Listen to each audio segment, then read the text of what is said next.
মধ্যবিত্ত ফ্যামিলির বাচ্চারা এই কথাটা প্রায়ই শোনে, আজ না কালকে দেব। এই কথাটা শুনে বড়ও হয়ে যায় এবং অভ্যস্তও হয়ে যায়।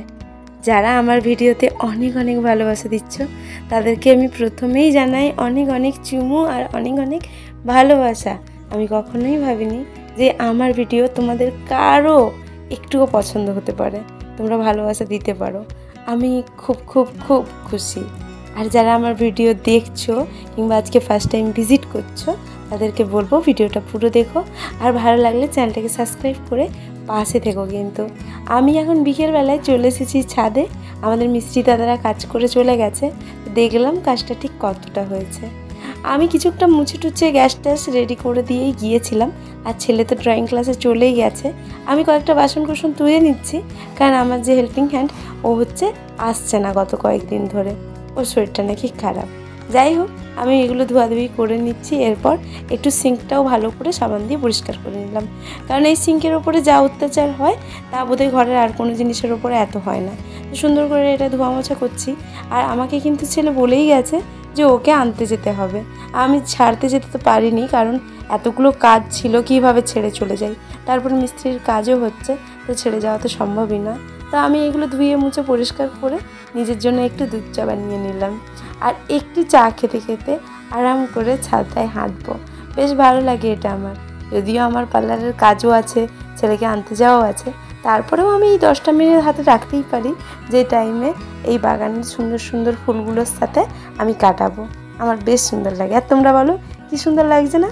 ফুল গাছ এই অংশটা আমাদের বাড়ির চারধারে কোনো জায়গা নেই যে একটু গাছ লাগানো যাবে কিংবা একটু কিছু সুন্দর ব্যবস্থা করা যাবে। তো এই যেইটুকু আছে এইটুকুই ছাদ। আমি আর ওর বাবা মিলে ওকে আনতে চলে এসেছি। ছেলে আজকে বাইরে অপেক্ষা করছে, মানে বিশাল ড্রয়িং করে ফেলেছে। স্মাইলটা দেখেছো? ও ওই সময় না ওর একটা ছোট্ট পুচকি বন্ধু আছে, তার সাথে গল্প করছিল। এই যে ঠাকুর প্রণাম করতে চলে গেছে। রোজই বলে মাম আমি একটু প্রণাম করে আসি, লজ্জায় যেতে পারে না। বলছে মা কালী আছে মাম মাম। আমি বললাম কি বললি মা কালীকে? না কিছুই তো বললাম না, শুধু প্রণাম করলাম। আমি বললাম আচ্ছা ঠিক আছে, চলো তোমার কিছু উইশ আছে? তখন বললো হ্যাঁ একটা ছোট্ট উইশ তো আছে, কিন্তু জানি না আজকেও তুমি দেবে কি না। আমি বললাম কি বলো? তো ও আমাকে আগের সপ্তাহেই বলেছিল একটা ওয়াফেল কিনে দেবে। আমরা জানো তো আমরা চলে গিয়েছিলাম, আবার ব্যাকে এলাম। ছেলে বললো কিনে দিলে না মামাম আজকেও ওয়াফেলটা? আমি ভাবলাম একটা ওয়াফেল তো কিনে দেওয়া যেতেই পারে ছেলেকে। ছেলে 1 সপ্তাহ না 1.5 সপ্তাহ ধরে বলছে। তো আমি বললাম ঠিক আছে আজ চলো। ও খুশি হয়ে গেল। একটা ওয়াফেল দিলেই দেয়া যায় জানো তো। তারপরেও আমি লেট করি, এটা আমার অভ্যাসই বলতে পারো, কিংবা আমাদের দুজনের এটা একটা ছোট্ট প্ল্যান ওকে বোঝানোর যে আমাদের কাছে সাফিসিয়েন্ট ব্যালেন্স নেই ওর পিছনে এত এত খরচ করার মতো। ওকে দিতে দেবো, কিন্তু সেটা হয়তো আমাদের একটু সময় লাগবে। কিন্তু ওর অপেক্ষা সহ্য হচ্ছে না। মামাম কখন আসবে, মামাম কখন আসবে আমাদের পার্সেল। ওর অধৈর্য দেখে আমার খুব হাসিই পাচ্ছিল। আর জানো তো ও বলছিল যে মামাম আমরা 5 জনের জন্য 5টা ওয়াফেল নিয়ে নিই।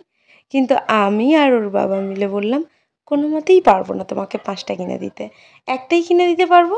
তুমি যদি পারো সেটা শেয়ার করে খেও, আর তোমার যদি মন না করে তাহলে তুমি ওটা একা খেয়ে নিও। ও বললো ঠিক আছে ওই একটাই কিনে দাও তাহলে। এই যে চলে এসেছি, আর ও খুলেই প্রথমে বলছে আমি টেস্ট করে দেখি কী রকম। বললাম না মধ্যবিত্ত ফ্যামিলি, বেশি করার ক্ষমতা নেই, তো ওই অল্পতেই ও সন্তুষ্ট হবে, আমরাও খুশি হব, এই না জীবন।